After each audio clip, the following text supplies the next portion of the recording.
Witness Kramnik's incredible queen move, which forces Garry Kasparov to resign the game because he's going down in the game no matter what.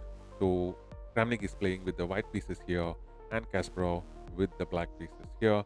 It's the queen's gambit setup on the board right now, and bishop to b4 mixes the Nimzo in the defense, and e3 by Kramnik now, and castles on the king side. Kasparov, this is the normal variation of the Nimzo in the defense. Bishop to d3 developing the bishop, and pawn hits d5, hitting this pawn here.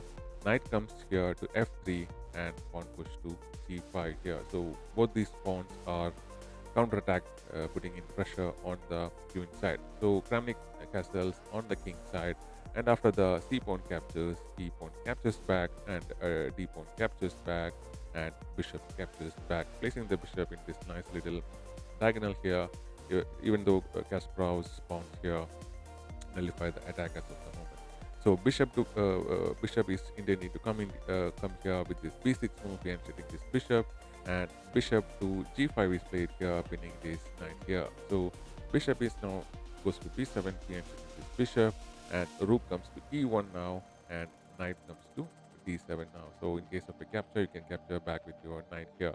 Rook to c1 on this open c file, and after it Kasparov counters it with rook to c8, and queen now comes to b3, supporting the bishop here, keeping it intact on that very good square.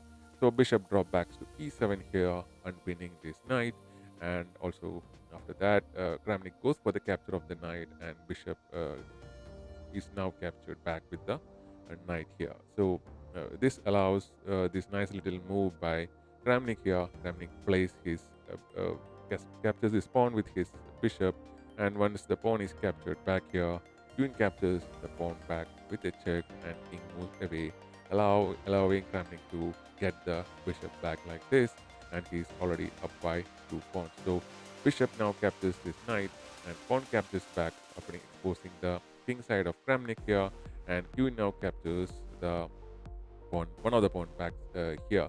So knight jumps to b5 now, creating an attack on the queen, and also an attack on the rook here. So queen now goes to b2, capturing this particular pawn here, whereas the best move was to place the queen here on d3, attacking this knight here. So but instead, this is a mistake by Kasparov that cost him the game, and after that, rooks are exchanged. Rook exchange happen like this, and knight jumps to d6, attacking the rook here. So rook goes to b8 now, and after that, knight jumps to f7 with a check. King comes to the early square g8, and queen goes to e6, doing two things, creating a possibility of a discovered attack on the king here, and also protecting this pawn here. As you can see, Kasparov has this pawn side majority on the queen side here, so he's looking to take advantage with the rook here and trying to push these pawns here. So rook now is forced to go back here or to f8, and knight jumps to d8 with a check here. Once the king goes to h8 here, Kramnik places his queen to e7 here. He just places the queen here, attacking the rook.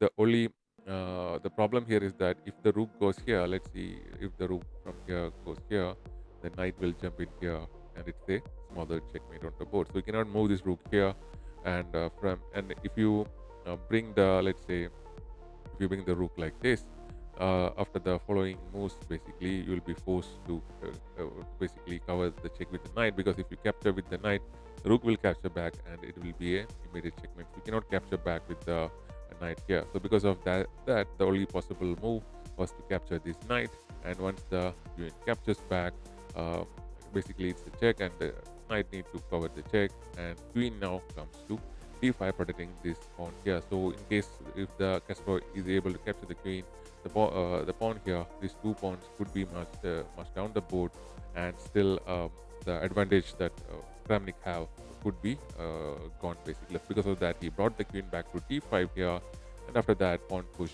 to h6 here eliminated the back rank problems for Kasparov here. So queen now goes to f7 here, keeping protection for this pawn, and also attacking the pawn here on a7.